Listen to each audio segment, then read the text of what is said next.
Hey, hello friends. ಇದು module 1 derivatives unit 1 module 1 course number 20 MBA selective ಬಂದು finance. Okay, MBA 4th sem MBA finance ಸೆಲೆಕ್ಷನಲ್ಲಿ module 1 unit 1 derivatives. Okay, so derivatives first unit ನೋಡೋಣ. ಇದು ಸ್ವಲ್ಪ repetition ಆಗುತ್ತೆ ನಮ್ಮದು IFM ಜೊತೆ, but okay, we have to see that. Okay, derivatives are financial products. Okay, they are financial products. Derivatives are derived from another financial instrument or contract called the underlying. A derivative derives its value from the underlying assets. Features of derivatives: it's a contract or future contract between the two parties, derives value from the underlying asset. Agriculture commodities irbodu, metals irbodu, stocks, equities. Okay, specified obligation, direct or exchange traded, related to nominal amount. Delivery of underlying asset not involved. Okay, ಇಲ್ಲಿ ಯಾವುದು delivery ಇರಲ್ಲ. Okay, may be used as a deferred delivery, easy to take long or short trades. Secondary market instrument, operational, legal, counter party risk ಇವೆಲ್ಲ involve ಆಗಿರುತ್ತೆ secondary market instrument ಆಗಿರೋದ್ರಿಂದ. Then off balance sheet item. Okay, so these are the features of the derivatives. It's a future contract, it's underlying asset in the value ಬರುತ್ತೆ ಇದಕ್ಕೆ. Okay, then it's specified obligations ಇರುತ್ತೆ, direct or exchange traded ಆಗಿರುತ್ತೆ, nominal amount relate ಆಗಿರುತ್ತೆ, delivery involve ಆಗಿರಲ್ಲ, deferred delivery ಇರುತ್ತೆ, secondary market instrument ಆಗಿರುತ್ತೆ, then off balance sheet. Then coming to the types of derivatives. Types of derivatives ಅಂತ ಬಂದರೆ financials and commodities. ಫಿನಾನ್ಷಿಯಲ್ಸಲ್ಲಿ ಬಂದರೆ basically forwards, futures, options and warrants and convertibles ಅಂತ ಹೇಳ್ತೀವಿ. Then plain vanilla derivatives ಅಥವಾ complex derivatives ಅಂತಲೂ ಕೂಡ ಹೇಳ್ತೀವಿ, that is swaps and exotics. Okay, main ಆಗಿ financial and commodities. Next coming to the warrants and convertibles. Okay, ಬೇರೆದೆಲ್ಲ next ನೋಡ್ತೀವಿ ಅಥವಾ IFM ಅಲ್ಲೂ ನೋಡಿದ್ದೀವಿ ನಾವು. ಓಕೆ, ವಾರಂಟ್ಸ್ ಆ್ಯಂಡ್ ಕನ್ವರ್ಟಿಬಲ್ಸ್ ಬಂದು warrant is like an option contract where the holder has the right to buy shares of specified company at a certain price during the given time period. It's a right to buy shares. Okay, warrants attached bonds and debentures. Warrants are highly speculative and leverage instruments. It's a highly speculative and leverage instruments.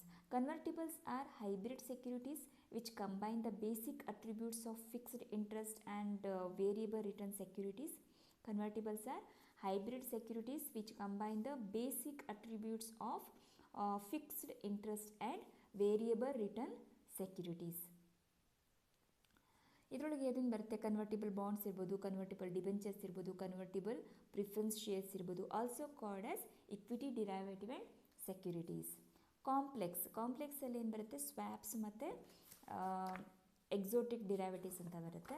ಸ್ವ್ಯಾಪ್ಸಲ್ಲಿ currency derivative ಮತ್ತು interest rate swap ಬರುತ್ತೆ. Swap contracts an agreement between the two parties to exchange the cash flows in the future. Interest rate swap ಅಂದರೆ one party agrees to pay the other party interest at a fixed rate. Okay, ಇದು important.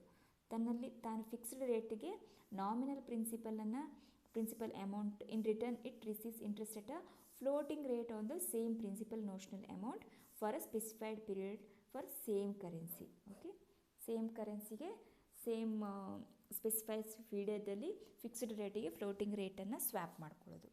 Fine. Next, coming to the currency swap. Currency swap, it involves in exchange of interest flows in one currency for interest flows in another currency. Exotic derivatives ಅಂತಂದರೆ non standard derivatives. Okay, complex, combining two or more plain vanilla call and put options to meet the specified needs of the clients. In future ನಾವು ಓದಂಗೆ ತುಂಬ ಡೀಟೇಲಲ್ಲಿ ಓದಂಗೆ ನಿಮಗೆ ಕರೆಕ್ಟಾಗಿ ಅರ್ಥ ಆಗುತ್ತೆ. ಇವು just definition ಥರ ನೋಡ್ಕೊಳ್ಳಿ. Okay, exotic derivatives are non-standard derivatives, complex, combining two or more plain vanilla call and put options to meet the specified needs of their clients. Example packages: forward start option, compound options, choose options, barrier options, binary options, look back option, shut options, Asian option, basket options, standard oils, bond issue, index currency options notes, range forward contracts for flexible forwards and so on. So ಇದಿಷ್ಟು examples ಕೊಟ್ಟಿದ್ದಾರೆ exotic ಡಿರೈವೇಟಿವ್ಸ್ಗೆ. Fine, this completes the unit 1, module 1, unit 1. Quite simple alva guys.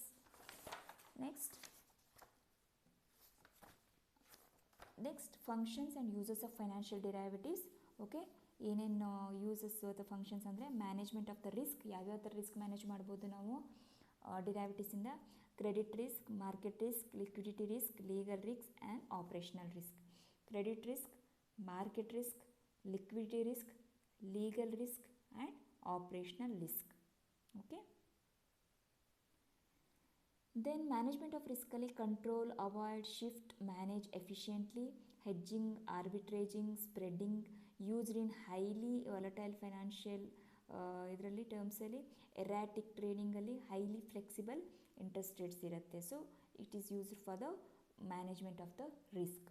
Then measurement of the market, barometer of the future trend, discovery of new prices, spot and future market, ಇವೆಲ್ಲ measurement of the ಮಾರ್ಕೆಟಲ್ಲಿ ಬರುತ್ತೆ. ಇದು barometer ಒಂದು ತೋರಿಸುತ್ತೆ, okay future trend ಹೀಗಿರುತ್ತೆ, new prices ಹೀಗೆ ಬರ್ಬೋದು ಅನ್ನೋದು ಒಂದು ಮೆಜರ್ಮೆಂಟು. ಎಫಿಷಿಯನ್ಸಿ ಇನ್ ಟ್ರೇಡಿಂಗನ್ನು ಜಾಸ್ತಿ ಮಾಡುತ್ತೆ.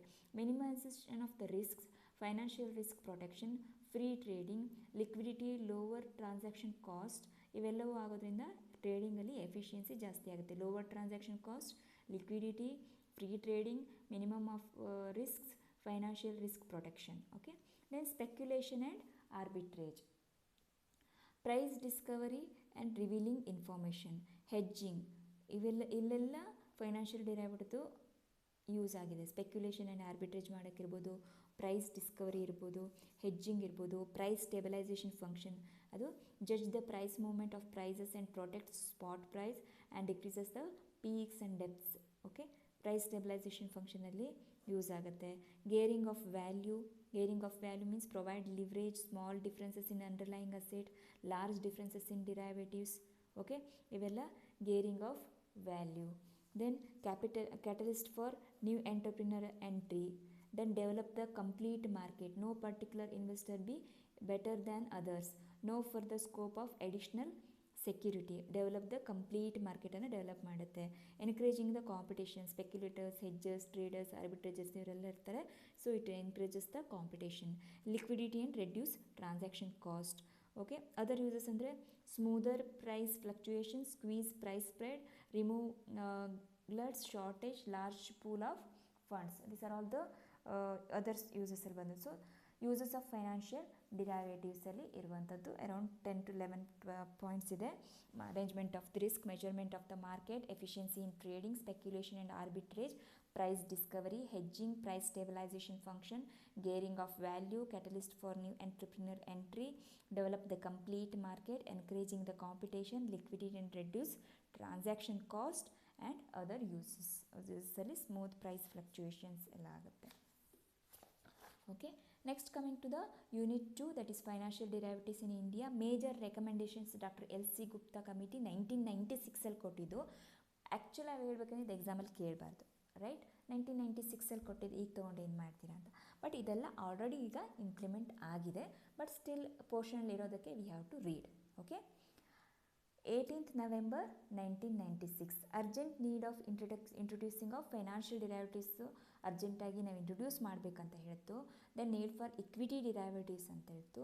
Then phased manner, stock index futures, option index futures ಎಲ್ಲ ಫೇಸ್ ಮ್ಯಾನರ್ ತೊಗೊಂಬರ್ಬೇಕಂತ ಅಂತು. 2 ಲೆವೆಲ್ ರೆಗ್ಯುಲೇಷನ್, ಸೆಬಿಯಲ್ಲಿ ಮತ್ತು ಎಕ್ಸ್ಚೇಂಜ್ ಲೆವೆಲಲ್ಲಿ ರೆಗ್ಯುಲೇಷನ್ ಆಗಬೇಕಂತ. Then independent governing of the council, less than 40% of total members independent ಆಗಿರಬೇಕು. ಇಂಡಿಪೆಂಡೆಂಟ್ ಕ್ಲಿಯರಿಂಗ್ ಕಾರ್ಪೊರೇಷನ್ಸ್ ಇರಬೇಕು. They will collect the margin and guarantee settlement. Then online derivative trading ಇರಬೇಕು. Adequate surveillance ಇರಬೇಕು. Complete segregation of the clients money.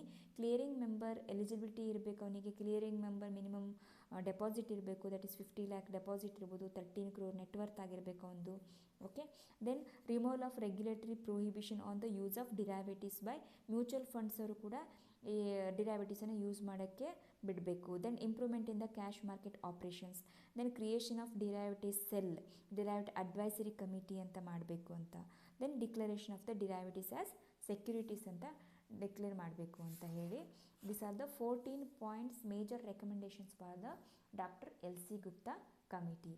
That is in 1996 ಬಂದು need for financial derivatives introduce ಮಾಡಬೇಕು, equity derivatives introduce ಮಾಡಬೇಕು, phased ಮ್ಯಾನರಲ್ಲಿ ಇರಬೇಕು, 2 level regulations ಇರಬೇಕು, independent governing council ಇರಬೇಕು, independent clearing corporations ಇರಬೇಕು, ಆನ್ಲೈನ್ ಡಿರೈವೇಟಿವ್ ಟ್ರೇಡಿಂಗ್ ಇರಬೇಕು, ಸೆಗ್ರಿಗೇಷನ್ ಆಫ್ ಕ್ಲೈಂಟ್ಸ್ ಮನಿ ಆಗಬೇಕು, ಕ್ಲಿಯರಿಂಗ್ ಮೆಂಬರ್ಸ್ಗೆ ಎಲಿಜಿಬಿಲಿಟಿ ಇರಬೇಕು, ಕ್ಲಿಯರಿಂಗ್ ಮೆಂಬರ್ಸ್ಗೆ ಮಿನಿಮಮ್ ಡೆಪಾಸಿಟ್ಸ್ ಇರಬೇಕು, ನೆಟ್ವರ್ತ್ ಇರಬೇಕು. Okay, removal of regulatory prohibitions mutual ಫಂಡ್ಸ್ಗೆ ಅದೆಲ್ಲ ಪ್ರೊಹಿಬಿಷನ್ ರಿಮೂವ್ ಮಾಡಬೇಕು, improvement in cash market operations, creation of derivative cell, derivative advisory committee, economic research wing, declaration of the derivatives as securities.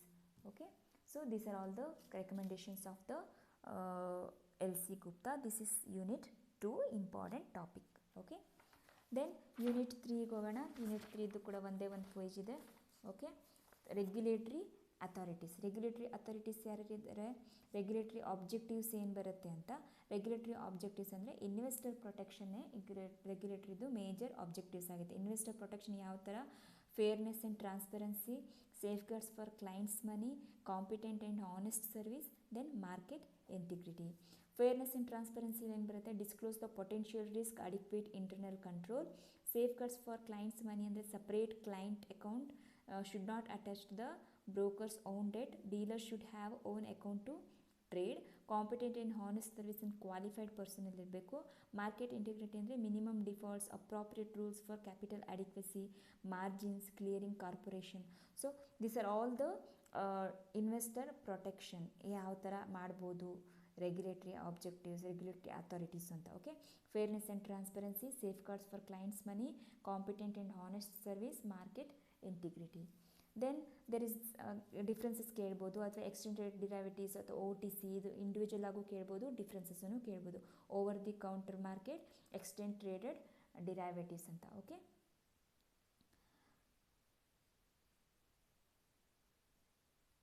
Over the counter market ಅಂದರೆ is a decentralised dealer market where in brokers and dealers transact directly via computer network phone. Okay, ಇಲ್ಲೇನಿರುತ್ತೆ, dealers ಮತ್ತು brokers ಏನಿರ್ತಾರೆ they will transact directly via computer network and phone. Exchange traded derivatives is an organised regulated market where the trading of stocks takes place between buyers and sellers. Okay, between buyers and sellers in a safe, transparent and systematic manner. ಇಲ್ಲೇನಾಗುತ್ತೆ, exchange traded ಡಿರೈವೇಟಿವ್ಸಲ್ಲಿ is an organised regulated market where in trading of stocks takes place between buyers and sellers in a safe, transparent and systematic manner. Then market maker ಏನಿರುತ್ತೆ, over the counter market maker dealer ಆಗಿರ್ತಾರೆ. ETF ಅಲ್ಲಿ exchange market maker ಆಗಿರುತ್ತೆ. Then over the ಕೌಂಟರಲ್ಲಿ used by small companies, ETF used by established companies. Physical location ಇರೋದಿಲ್ಲ OTCಗೆ, but exchange ಟ್ರೇಡಿಗೆ ಇರುತ್ತೆ. Trading hours 24/7 ಇರುತ್ತೆ over the counter. ETF is exchange hours ಇರುತ್ತೆ. ಟ್ರಾನ್ಸ್ಪರೆನ್ಸಿ, ಕಾಂಟ್ರಾಕ್ಟ್ ಟ್ರಾನ್ಸ್ಪರೆನ್ಸಿ ಕಡಿಮೆ ಇರುತ್ತೆ OTCಯಲ್ಲಿ, ETF ಹೈ ಟ್ರಾನ್ಸ್ಪರೆನ್ಸಿ ಇರುತ್ತೆ. ದೆನ್ ಕಾಂಟ್ರಾಕ್ಟ್ಸಲ್ಲಿ OTC ಕಾಂಟ್ರಾಕ್ಟ್ಸ್ ಕಸ್ಟಮೈಸ್ಡ್ ಆಗಿರುತ್ತೆ, ETF ಸ್ಟ್ಯಾಂಡರ್ಡೈಸ್ಡ್ ಆಗಿರುತ್ತೆ. Okay, this are the differences between the OTC and ETF. First ಅದ್ರ meaning ತೊಗೊಳ್ಳಿ. Next ಯಾರು market maker ಹೆಂಗೆ ಯೂಸ್ ಆಗುತ್ತೆ, ಯಾರು ಯೂಸ್ ಮಾಡ್ತಾರೆ, ಫಿಸಿಕಲ್ ಲೊಕೇಶನ್ ಇರುತ್ತಾ ಇಲ್ವಾ, ಟ್ರೇಡಿಂಗ್ ಅವರ್ಸ್ ಏನಿರುತ್ತೆ, ಟ್ರಾನ್ಸ್ಪರೆನ್ಸಿ ಇರುತ್ತಾ ಇಲ್ವಾ, ದೆನ್ ಕಾಂಟ್ರಾಕ್ಟ್ಸ್ ಹೇಗಿರುತ್ತೆ ಅನ್ನೋದನ್ನು ಬರೆದಾಗ ನಿಮಗೆ difference between the OTC and ETF ಸಿಗುತ್ತೆ. Okay, next coming to the participants in derivative market. ಇದೇನಾಗಿರುತ್ತೆ, participant derivative market unit 4. Okay, hedgers, speculators, day traders ಅಥವಾ scalpers, floor traders and arbitrageurs ಅಂತ 5 categories ಇದ್ದಾರೆ. They are participants in the derivative market ಅಂತ 5 marks, 15 marks, 10 ಮಾರ್ಕ್ಸ್ಗೆ ಕೇಳ್ಬೋದು. That is participants in derivative market. Hedgers ಅಂದರೆ ಯಾರು, who enters in the future contract to manage the risk of adverse price fluctuation in respect of the existing future asset. ಅವ್ನು already ಏನೋ ಒಂದು future asset ಇರುತ್ತೆ, ಅದರನ್ನು safeguard ಮಾಡ್ಕೊಳ್ಳೋಕ್ಕೋಸ್ಕರ, adverse ರಿಸ್ಕನ್ನು ತಡೆಯೋಕ್ಕೋಸ್ಕರ ಮಾಡೋರನ್ನ ಹೆಜ್ಜರ್ಸ್ ಅಂತ ಕೇಳ್ತೀವಿ. Hedgers have an underlying interest in the commodity are using futures market to ensure themselves against the adverse price fluctuations. Okay, stockists, producers, stockist. Okay, then speculators ಅಂದರೆ ಯಾರು? Speculators they don't have the exposure. Okay, a trader who trades or takes position without having exposure in the physical market with the sole intention of earning profit is a speculator. Okay, ಒಂದು main motto ಏನೋ ಒಂದು earning profit ಅಷ್ಟೇ ಇರುತ್ತೆ. ಅವನು ಯಾವುದೇ ರೀತಿಯಾಗಿ physical ಮಾರ್ಕೆಟಲ್ಲಿ expose ಆಗಿರಲ್ಲ. They not interested in the ready contracts but seen an opportunity of price ಮೂಮೆಂಟಲ್ಲಿ ಏನೋ ಅಪಾರ್ಚುನಿಟಿ ಕಂಡ್ರೆ ಫೇವರೇಬಲ್ ಆಗಿ they will enter. Ready for risk in future market, provide depth and liquidity to the market. Okay, provide useful economic function and integral part of the market. They are the integral part of the market and useful economic information provide ಮಾಡ್ತಾರೆ. Then provide depth and liquidity to the market. Okay, then ready for risk.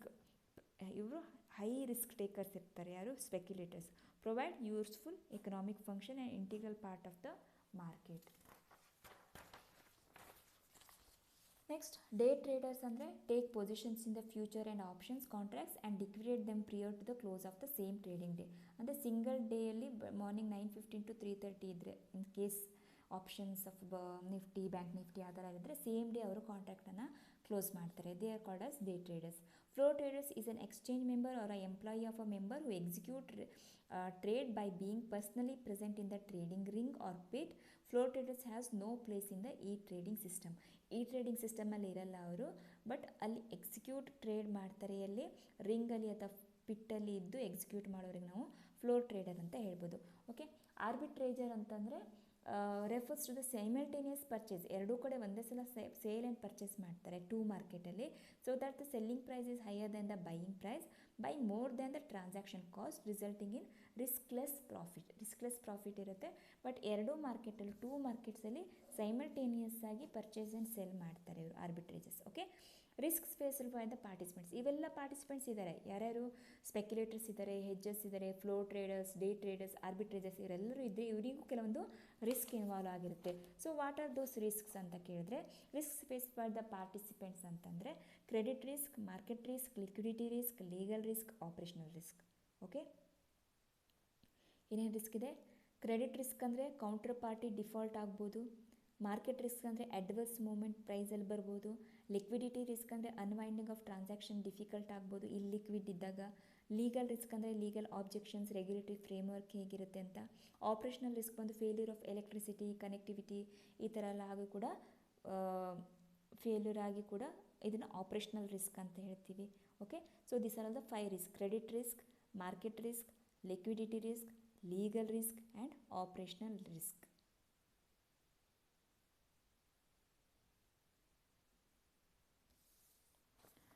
Then participant in the future markets. ಇವರೆಲ್ಲ ಯಾರು? ಪಾರ್ಟಿಸಿಪೆಂಟ್ಸಿಂದ ಎಲ್ಲಿರುವಂಥವ್ರು ಇವರು?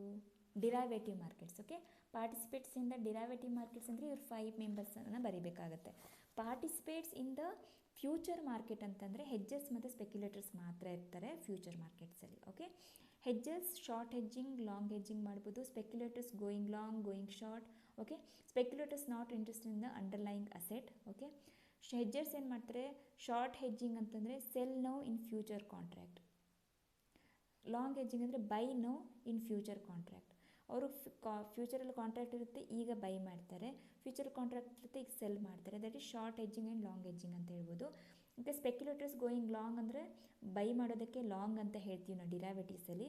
Going short ಅಂದರೆ cell ಮಾಡೋದಕ್ಕೆ short ಅಂತ ಹೇಳ್ತೀವಿ. ಓಕೆ, ದ ಫೆಸಿಲಿಟೇಟರ್ಸ್ ಆಫ್ ಇದು ಫ್ಯೂಚರ್ ಟ್ರೇಡಿಂಗನ್ನು ಫೆಸಿಲಿಟೇಟ್ ಮಾಡೋರು ಯಾರು? ಫ್ಯೂಚರ್ ಟ್ರೇಡಿಂಗ್ ಮಾಡೋಕ್ಕೆ ಬೇಕಾದಂಥ ಮಿಡಲ್ ಮೆನ್ಸ್ ಯಾರು ಅಂತ ಕೇಳಿದಾಗ ಎಕ್ಸ್ಚೇಂಜ್ ಇರ್ಬೋದು, ಬ್ರೋಕರ್ಸ್ ಇರ್ಬೋದು.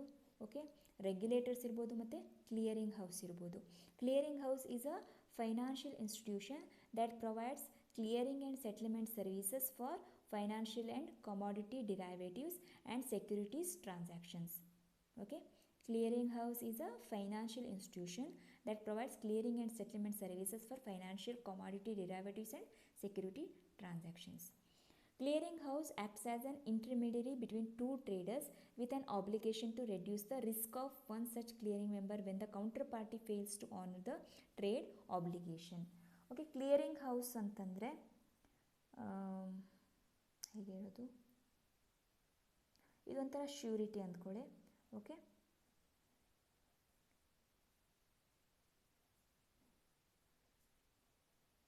ಇಲ್ಲಿ ಬೈಯರ್ ಇರ್ತಾನೆ, ಇಲ್ಲಿ ಸೆಲ್ಲರ್ ಇರ್ತಾನೆ. ಫೈನ್, ಇದು clearing house. Okay, so buyer ಕೂಡ ಒಂದಿಷ್ಟು ಮಾರ್ಜಿನನ್ನು ಇಟ್ಟಿರ್ತಾನೆ ಕ್ಲಿಯರಿಂಗ್ ಹೌಸ್ ಜೊತೆ. ಓಕೆ, ಬೈ ಮಾಡಬೇಕಾದ್ರೆ ಸೆಲ್ಲರ್ಸ್ ಕೂಡ ಕೆಲವೊಂದು ಮಾರ್ಜಿನನ್ನು ಇಟ್ಟಿರ್ತಾನೆ ಕ್ಲಿಯರಿಂಗ್ ಹೌಸಲ್ಲಿ. ಸೊ ಸೆಲ್ಲರ್ಸ್ ಅಥವಾ ರೈಟರ್ಸ್ ಏನಾದರೂ ಸೆಲ್ ಮಾಡಿದಾಗ, ಬೈಯರ್ಸ್ ಬೈ ಮಾಡಿದಾಗ, ಇವರು ಆ ಒಂದು ಬೈ ಮಾಡಿದ್ದಕ್ಕೆ ಪೇ ಮಾಡಬೇಕಲ್ಲ ವಾಪಸ್ಸು. ಪೇ ಮಾಡೋದೇನಾದ್ರು ಮಿಸ್ ಮಾಡಿದಾಗ ಈ ಕ್ಲಿಯರಿಂಗ್ ಹೌಸ್ ಮಿಡ್ಲ್ ಬಂದು ಇವರಲ್ಲಿರೋ ಅಮೌಂಟನ್ನು ತೊಗೊಂಡು ಇಲ್ಲಿ ಏನು ಆಬ್ಲಿಗೇಷನ್ನು, ರೈಟು ಅಥವಾ ಅಗ್ರಿಮೆಂಟ್ ಆಗಿರುತ್ತಾ ಅದರ ಪ್ರಕಾರ ಸೆಲ್ಲರ್ಸಿಗೆ ಪೇ ಮಾಡುತ್ತೆ. ಅದನ್ನು ನಾವು ಕ್ಲಿಯರಿಂಗ್ ಹೌಸ್ ಅಂತ ಹೇಳ್ಬೋದು. Okay, functions of clearing house acts as a legal counter party to buyer and seller, records and settles day-to-day trading results. Okay, then gives guarantee to the performance of the future contracts. Gives guarantee to the performance of the future contract.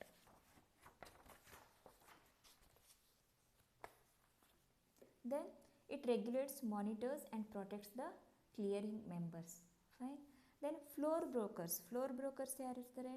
Stock market professionals ಇರ್ಬೋದು, pit brokers ಇರ್ಬೋದು. Okay, a floor broker is a person who executes transaction on the trading floor on behalf of the clients of a firm. ಇವನೇನು ಮಾಡ್ತಾನೆ, on behalf of the client ಡೈರೆಕ್ಟಾಗಿ ಮಾಡೋಕ್ಕಾಗದೇ ಇದ್ದಾಗ on behalf of client execute ಮಾಡಿದಾಗ ಅವನ್ನ floor broker ಅಥವಾ stock market professionals, pit brokers ಅಂತ ಕರಿಬೋದು. Floor brokers take the responsibility for executing the order to trade future contracts that are accepted by the clients. Specialize in particular commodity stock ಅಲ್ಲಿ specialise ಆಗಿರ್ತಾರೆ. Clients receives order, floor broker ಏನು ಮಾಡ್ತಾನೆ, ಕ್ಲೈಂಟಿಂದ ಆರ್ಡರ್ನ receive ಮಾಡ್ತಾನೆ, execute ಮಾಡ್ತಾನೆ, best ಡೀಲನ್ನು execute ಮಾಡ್ತಾನೆ. Floor broker not directly expose to risks of the, ಯಾಕಂದರೆ ಅವರು ಮನಿ ಇಲ್ಲಿ ಇನ್ವಾಲ್ವ್ ಆಗಲ್ಲ, ಕ್ಲೈಂಟ್ ಮನಿ ಎಕ್ಸ್ಪೋಸ್ ಆಗುತ್ತೆ. Market volatility and deals bad, risk ಇಲ್ಲಿ ಇನ್ವಾಲ್ವ್ ಆಗಲ್ಲ ಫ್ಲೋರ್ ಬ್ರೋಕರ್ಗೆ. Regulators of the future contracts and market ಅಂತ ಬಂದಾಗ, ಫಾರ್ ಕಮಾಡಿಟಿ ಫ್ಯೂಚರಲ್ಲಿ ಯಾರು ರೆಗ್ಯುಲೇಟ್ ಮಾಡ್ತಾರೆ, ಫೈನಾನ್ಷಿಯಲ್ ಫ್ಯೂಚರಲ್ಲಿ ಯಾರು ರೆಗ್ಯುಲೇಟ್ ಮಾಡ್ತಾರೆ. For commodity future, for example ನಮ್ಗೆ RBI ಇದ್ದಾಗೆ. Okay, forward contracts regulation act ಅಂತ ತೊಗೊಂಡ್ಬಂದು 1952ದಲ್ಲಿ ತಂದರೆ by forward market commission under ministry of consumer affairs, food and public distribution, government of India ಮಾಡಿರುತ್ತೆ. ಓಕೆ, ಇದು ಫಾರ್ವರ್ಡ್ ಮಾರ್ಕೆಟ್ ಕಮಿಷನ್ ಇರೋದು. ಅದು ಏನು ಮಾಡುತ್ತೆ, ಇದನ್ನು ಕಮಾಡಿಟಿ ಫ್ಯೂಚರನ್ನು ರೆಗ್ಯುಲೇಟ್ ಮಾಡುತ್ತೆ. ಫೈನಾನ್ಷಿಯಲ್ ಫ್ಯೂಚರನ್ನು security contract and regulation act, SEBI, okay, stock exchange board ಏನಿರುತ್ತೆ ಅದೇನು ಮಾಡುತ್ತೆ, ಫೈನಾನ್ಷಿಯಲ್ ಫ್ಯೂಚರನ್ನು ರೆಗ್ಯುಲೇಟ್ ಮಾಡುತ್ತೆ. So these are the regulators of the future contracts and market. Okay,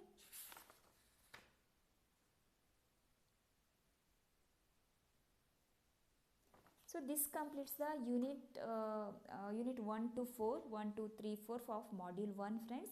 next ವಿಡಿಯೋದಲ್ಲಿ ನಾವು ಮಾಡ್ಯೂಲ್ 2 ನೋಡೋಣ. ಓಕೆ, ಫಾರ್ವರ್ಡ್ ಫ್ಯೂಚರನ್ನು ಇನ್ ಡೀಟೇಲ್ ಆಗಿ ನೋಡ್ತೀವಿ ಮಾಡ್ಯೂಲ್ 2ದಲ್ಲಿ. Okay, till then all the best, keep reading. ಇವತ್ತೊಂದಿನ ನಿಮಗೆ ಡಿಫಿಕಲ್ಟ್ ಫ್ರೆಂಡ್ಸ್, ನಂದೊಂದು ಸಜೆಷನ್, ಇವತ್ತೊಂದಿನ ನಿಮಗೆ ಡಿಫಿಕಲ್ಟ್ ಆಗಿರೋ ಸಬ್ಜೆಕ್ಟ್ ಮೇಲೆ ಕಾನ್ಸಂಟ್ರೇಟ್ ಮಾಡಿ. ಓಕೆ, ಕ್ವಾಲಿಟಿ ಮ್ಯಾನೇಜ್ಮೆಂಟ್ ಮೇಲೆ ನಾಳೆ ಫುಲ್ ಡೇ ನೀವು ಸ್ಪೆಂಡ್ ಮಾಡ್ಬೋದು. ಓಕೆ, ಇವತ್ತೊಂದಿನ ನಿಮಗೆ ಡಿಫಿಕಲ್ಟ್ ಆಗಿರೋ ಸಬ್ಜೆಕ್ಟನ್ನು ಸ್ವಲ್ಪ ನೋಡ್ಕೊಂಡ್ಬಿಡಿ, ಬಿಕಾಸ್ ಎಲ್ಲದಕ್ಕೂ 1 ಡೇ ಅಷ್ಟೇ ಇರೋದು ನಮಗೆ ಗ್ಯಾಪು. ಸೊ ಅದಕ್ಕೆ ಇವಾಗಲೇ ಡಿಫಿಕಲ್ಟ್ ಇರೋ ಸಬ್ಜೆಕ್ಟ್ ಇವತ್ತೊಂದಿನ ನೋಡ್ಕೊಂಡ್ರಿ ಅಂದರೆ ನಾಳೆಯಿಂದ ಕಂಪ್ಲೀಟ್ ಫೋಕಸ್ ಆ ಎಕ್ಸಾಮ್ ಮೇಲೆ ಹಾಕೋಕ್ಕೆ ಆಗುತ್ತೆ. Okay, all the best, take care.